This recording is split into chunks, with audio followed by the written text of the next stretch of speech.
All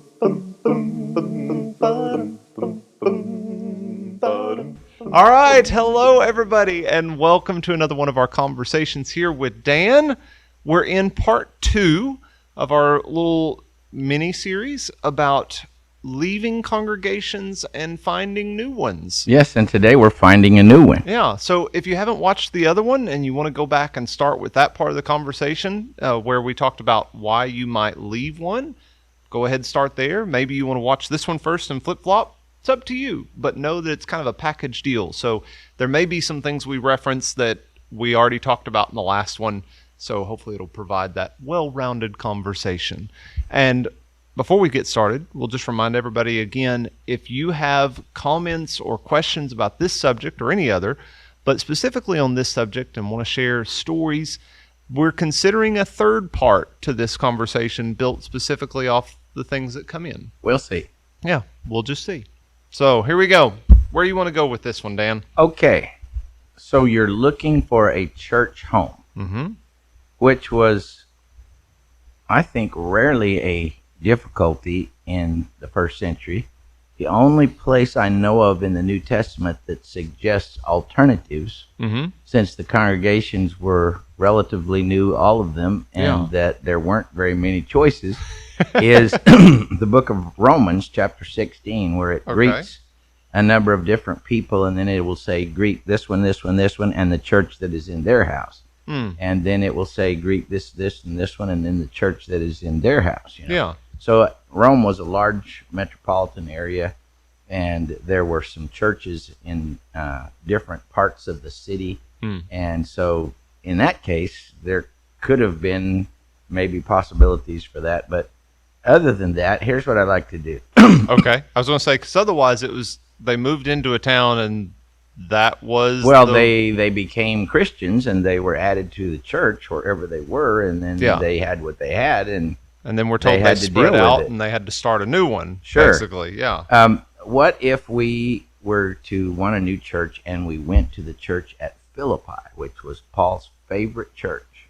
Okay. It was started by the conversion of Lydia and the jailer, and it grew from there. And according to Philippians 1:5 and Philippians 4:15, they supported Paul in his mission work from day one. They had fellowship with his work, and he says many good things about them, except when he wrote the book of Philippians, there were two women, Euodia and Syntyche, in Philippians 4:2, and they were having problems with each other, which were causing problems in the church. So if you chose then to go and join yourself to the church at Philippi, it might be a little uncomfortable at first because you'd have that conflict between those two women in the background, which Paul was trying to solve by his encouragement.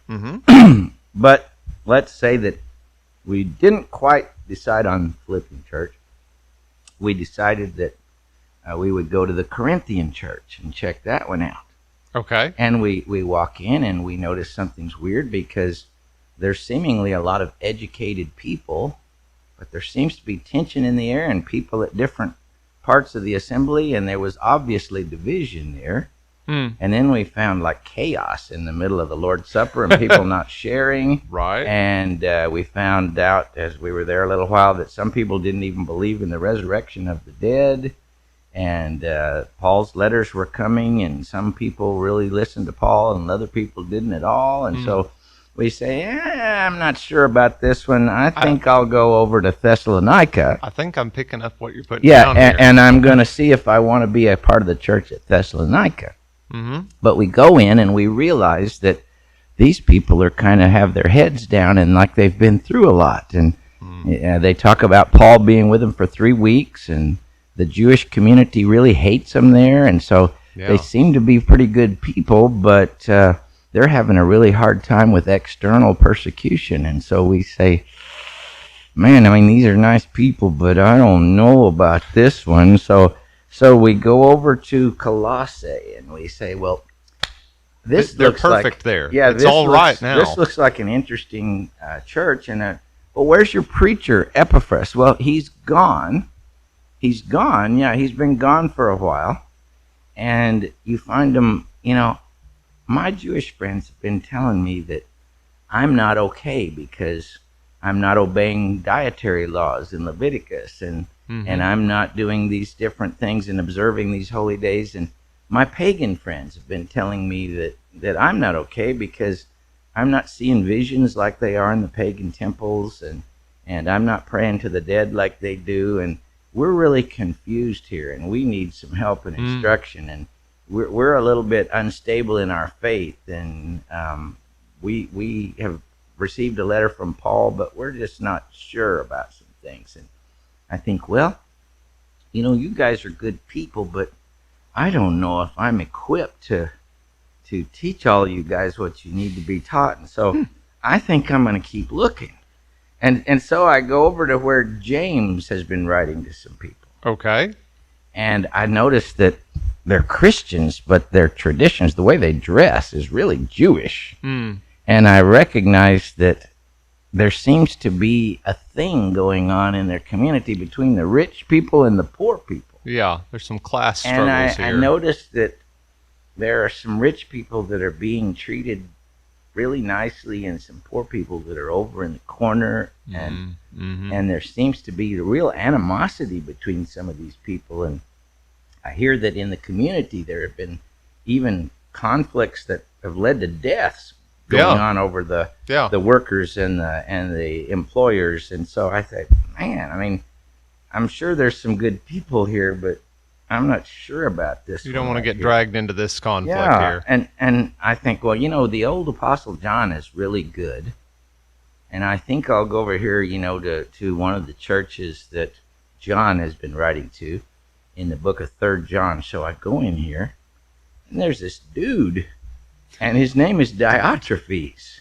Okay. And it's like he's just running everything. And there are these preachers that come from out of town, and they seem to be fine young men that are trying to preach the gospel. And Diotrephes won't have anything to do with them, and he doesn't want any of us even shaking hands with them. And if we try to be nice to these preachers from out of town, he threatens us to throw us out of the church. And I'm thinking, man, if that guy's the only one in control of this church, well, there is a nice young preacher named Demetrius, and John says we ought to listen to him, but what a mess. Yeah. I don't want to be a part of that one. I'm seeing a pattern here that, let me just take a stab at it. There is no perfect congregation. Yes, there absolutely is no perfect congregation. And I know that since we've talked about a lot of these churches, that many of the things we talked about are exacerbated in emphasis, but really there were a lot of problems in the ancient churches. Sure, yeah. And like there are problems in our churches, because we are human and we are fraught with temptations from outside and conflicts from within. So I think that when you're looking for a church, you're going to have to accept a degree of imperfection in order to attach yourself to a church. And that may be in their doctrine or in their actions? Well, when I read the book of Revelation, you find some of the churches of Asia that were really hammered because of their idolatry and their immorality, and they were told to repent. And so if I found a situation like that was really, outside of what God wanted, period, I wouldn't try to attach myself to that group. But I just bring that up because several of the churches that we kind of walked through, I mean, they were having some deep theological issues in their congregations. Yeah, and the thing is, Paul, like those of us that do ministry, he realized that when he worked with a group of people, they were not going to be ideal, but he was trying to take them from where they were at the moment and bring them closer and closer to God. And so one of the things you should think about, I believe, biblically, when you attach yourself to a new congregation is there a way that I can contribute to this group and help this group and encourage this group, maybe teach this group, maybe lead this group in a good direction? Can I be a solution? Can I be a help and not a problem here. I think sometimes today we have too many choices, but the whole exercise we've been through right here is just to say that you won't find a perfect church. Yeah. And there will be someone who will strike you the wrong way, or there will be some little conflict going on, or whether there you will know it or be, not. yeah, whether you know it or not. Yeah. And so be a person that is an example and an encourager, and do your best to serve the Lord, but realize, first of all, that there is no perfect church. So maybe along with that idea of what can you add to the congregation when you're going in, is it also a time when you're in this position of I'm looking for a new congregation for whatever the reason may be, for you to assess your own personality? I think it is, and your own spiritual life. Yeah, because if you're a really strong Christian, you're firm in your faith, you're ready to stand whatever, you can probably go into some situations and be that helper, teacher, be prepared to kind of work through things, where someone who's either newer in their faith or more timid, or it's just not their personality to be the upfront or confronting type. Yes. They might want to find something that's more stable. Yes. When you read Hebrews chapter 12, and it talks about all the difficulties and persecutions these people had gone through, when you get down to about verse 12 of Hebrews chapter 12 and following, he talks about lifting up the hands that are drooping down and strengthening the weak knees, So there are times in our life when we're weak and we're beaten down and we really need that encouragement. And so we would want to find a place where we thought that we could receive that encouragement. Yeah. And there was maybe good teaching. There were people our age maybe, or doesn't matter if they're our age, that were encouragers to us. Yeah. That would be wonderful. The thing about it is, we're in a theoretical discussion here, but there are many people that may be listening out there that are in areas that there's not a great deal of choice for them. Brings us to something you brought up last time. Yeah, you have to be the church sometimes. Right. But if you're in these situations where there are mission churches and you can help and stick with them as long as you can and help in every way that you can, certainly that's the better way, unless there's something blatantly biblically wrong. But in smaller groups that you might confront that may not be ideal with all their programs, it really might be that God is leading you to those groups so that you can be a blessing to them and really help build a strong church there. So one of the things we ought to think about when looking for a church is there a place that God can use me more fully to help, where I won't be a spectator, but I can be a contributor that will really make a difference in the life of that church? Which I think that's key, whether you're the upfront, get out ahead of things person or the one who wants to settle in. There needs to be some element of how can I plug into this body? Exactly. One way or the other. Which takes us back to our gift-based ministry discussion, where every member of the body is a ministry with their own gifts, and they need to plug in and help some way. I think a really easy thing to say of when you're looking for a new congregation, don't let one of the criteria be, where can I blend into the background? Yeah, because in fact, let's be honest, people out there are many people who are looking for a congregation where they can be invisible. Oh, yeah. And that's not spiritually healthy for you. Yep. You don't have to be up front. You don't have to be in the spotlight, but you should be an encourager, and you should contribute in some way, because that's part of... Yeah, be involved, be plugged in. I mean, even if some people may interpret that as, oh, don't go to a big church. That's not what I'm saying. No. Because you can go to a really big church and get plugged into a small group or a Bible class that's really tight-knit and be known and be involved, but it's not that you're known to the entire massive congregation. Sure. Or you may end up, working as an assistant teacher in a first grade class and quietly doing your thing, or maybe making phone calls to different ladies and encouraging them, or visiting people in the hospital or whatever. But there's a place for you to fit and encourage that group. Yeah. So kind of wherever you go, make sure it's somewhere that you can or are prepared to be part of that body. Right. And I would say that also, wherever you go, let it not be a place that causes you to compromise yourself.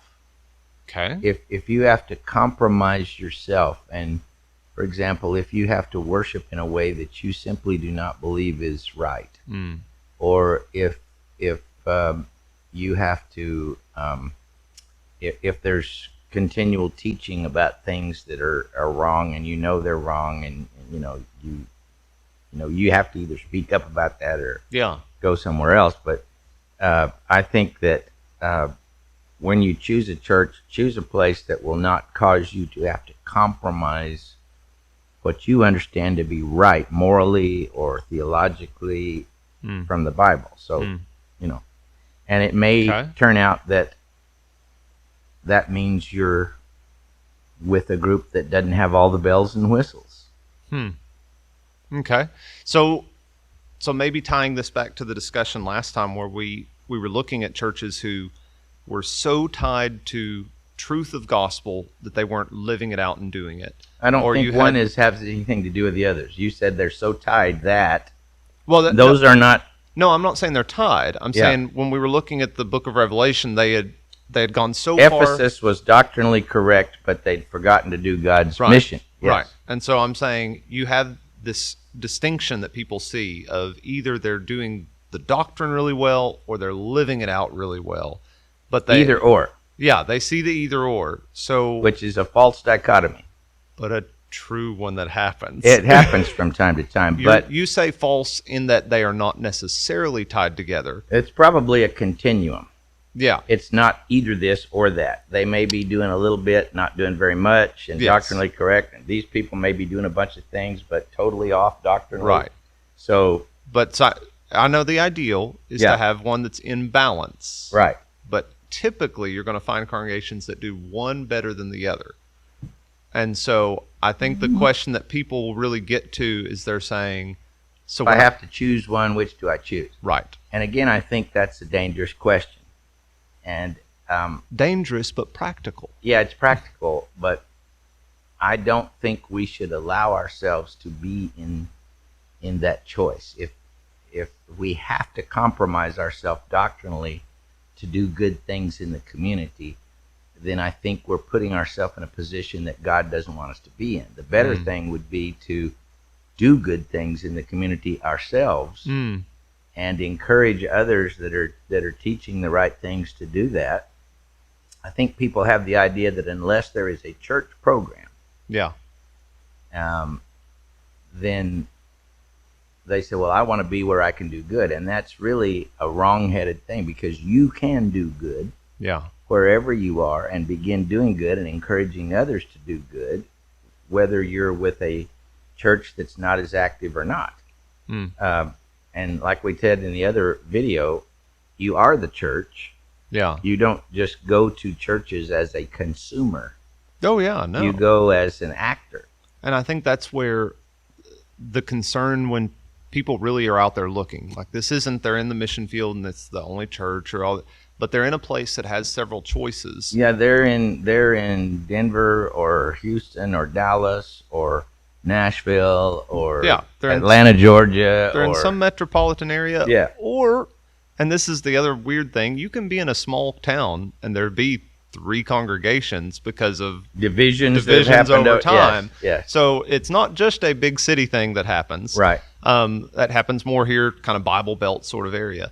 But they start looking and they go, all right, if I'm associated with this congregation, I'm going to have to take on the identity of that congregation. Not they themselves, but in the eyes of the people that are out there. Oh, now you've hit it. Yeah. Because we can maintain our own spiritual identity even when attached to people who may be perceived differently than we are. Yeah. I think keep drilling down on it to make sure everyone understands, like, as a minister of the Broadway Church of Christ, people may not know me, but if they know that I attend Broadway Church of Christ, whatever their perception of this congregation is, they're going to say, oh, you must be this Sure. type of person. But again, there's no basis biblically for that type of thinking. But would it be something to consider if it's a family moving in and they know there's a negative, or they're choosing it because it's an overly positive? Is that something that they should consider or might be part of the consideration? I think it's like when you hear stories about a person. Like I might hear stories about Jed. Mm-hmm. That Jed, he's way liberal. I mean, he's bearded and he's a coffee monster and he's way liberal, and you got to watch that Jed. But the more you get to know Jed, you figure out that he really loves the Bible and he really wants to do what's right. But he's open to new methods as long as they're in sync with the Bible, and he's not married to tradition. But if I'd listened to the rumors about Jed before I got to know Jed, then I'd be misunderstanding Jed. Which is a real situation that happened here.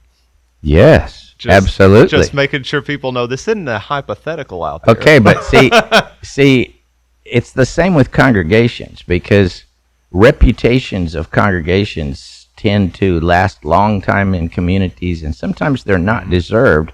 And we know from this congregation how the face of this congregation has changed numerous times over the years.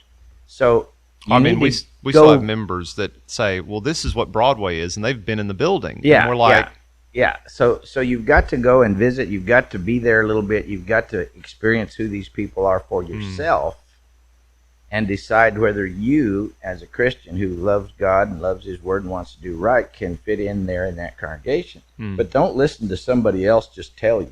Go listen for yourself.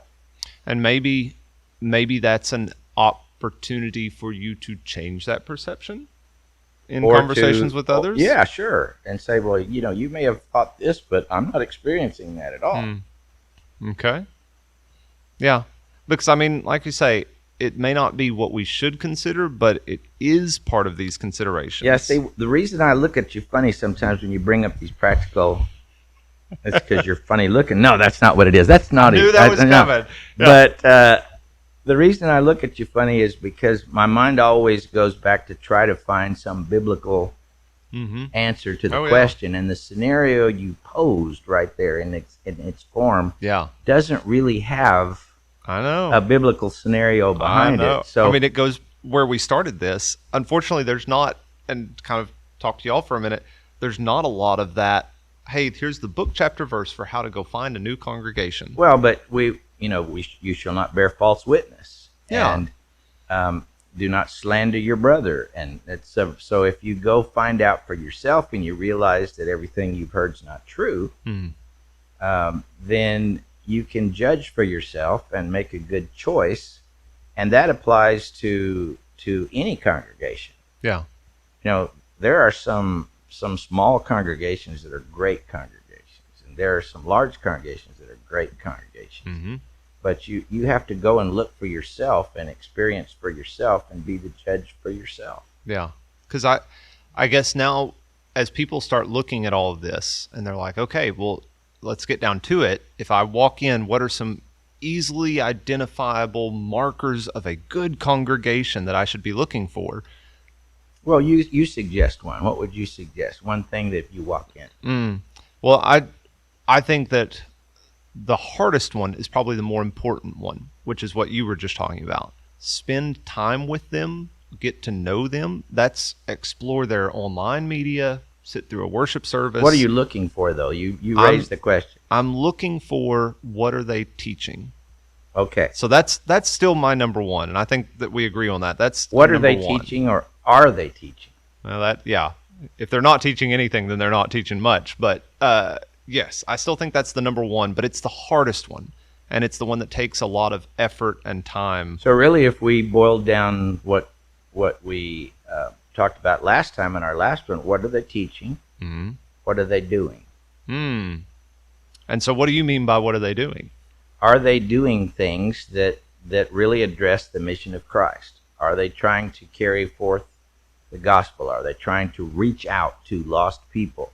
Are they trying to do good? Are they trying to do things that the Bible tells us to do?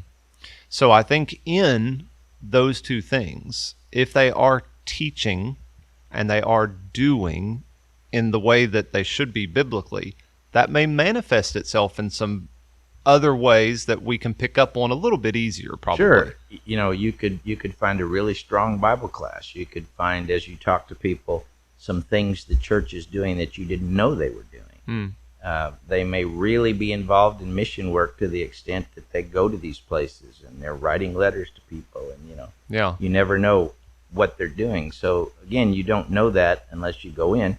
I think there's some obvious things. If you walk in the front door and you go to a worship service and there's some things that are out of kilter in the worship service, according to the scriptures, then that gives you a pretty good clue as to maybe you need to look elsewhere. So like if you walk in the door and the congregation is overwhelming you, or they are not welcoming you, is that a make or break?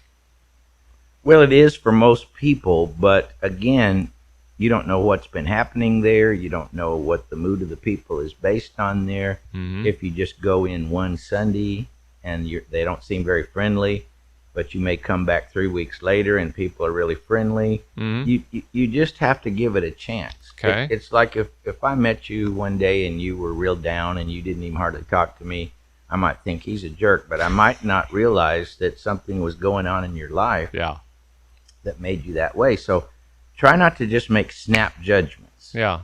Like they didn't sing any hymns in their worship service. What does that mean? It was all modern worship songs. They didn't sing anything out of the old songbook, Dan.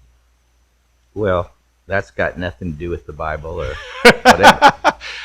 It's just funny that when I've had this conversation with people, and I'm sure when you have too, most of the conversation will revolve around, well, they met me at the door a certain way. They sang a certain type of song. The speakers were too loud. They have TVs instead of screens, or they have screens instead of no screens. Or there's no screens or TVs. Yeah. It's old school. It's all these other different things that are maybe the way that they get things done, but nothing to deal with their beliefs. It's not substantial. It's nothing of substance. Yeah. It's just periphery. Yeah. But this is the mentality of a consumer. This is not the mentality of a spiritual seeker. It's the mentality of a consumer. Yeah. But then if we go, now what if there's something that is biblical in that they're going to do it? Like let's do, Lord's Supper is always a good one to go to. So they have the Lord's Supper every week. That seems pretty clear. But they get up and they go to a table, or they pass from the back instead of the front, or they don't have the table up front like we've always done. So you're not talking about any biblical issue there. Yeah. So again, there are some things that even congregations will do that aren't against the Bible, or they are clear from the Bible, but they do them differently. And a lot of people will decide that's going to be their make or break on choosing a congregation. Well, then we need to go back and ask, is this Bible or is this just human tradition? What does the Bible say? Does it fit within what the Bible says, or is it just a different way than I'm used to doing it? So yeah. I'm sure there are a lot of specifics that people are thinking about in the way that they've chosen churches, but hopefully what we're doing is laying out a general pattern, an idea, and understanding. Yes, and we're trying to say, be mature, be a Christian that's responsible to your Bible. Look in your Bible. What are churches supposed to believe and practice? Are they teaching those things? Are they trying to practice those things? Let those things be your make or breaks, and realize that your personal preferences about traditional stuff is your personal preference, and you as a spiritual person should be able to move a little bit in that. Yeah. Maybe to round out both of these conversations, there should always be a desire to belong to and be part of the congregation. That's kind of where we started. Absolutely, according to the Bible. And part of that is I'm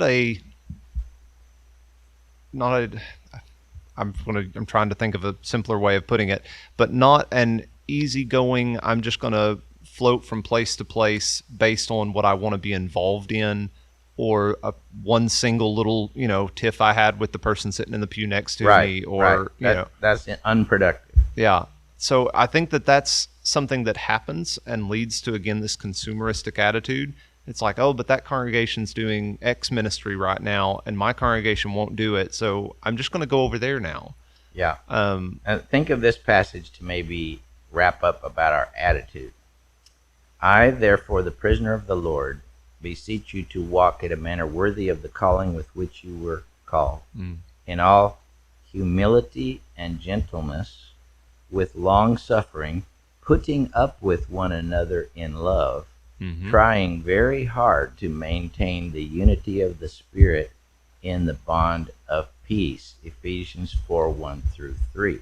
So if you can do that, you'll be a long way toward doing what the Lord wants you to do in whatever congregation you're in. Yeah, because no congregation's perfect. I wish there was some out there. It'd be so much easier. I'm really perfect, Jet. No, I'm just kidding. He can tell you that's not true. Oh, man. Okay, well, we hope this has been helpful. We know it's not been exhaustive in addressing every situation that you guys have encountered, but hopefully it'll make you reflect a little bit when you make these sorts of decisions. Yeah, because again, they're not easy, especially if you're being forced into it. You know, you're going into a new space to live. Sure, they're not easy, but be honest with yourself about your own spirituality and your own responsibility as you make these decisions. There we go. All right, thanks, Dan. Yep. And everybody, like we've said, if you've got thoughts, comments, stories you want us to address, things like that, send them in. We'd love to hear them. We'd love to hear from you anytime, and we appreciate when you share these videos and all that sort of stuff. So have a great week. We'll see you next time.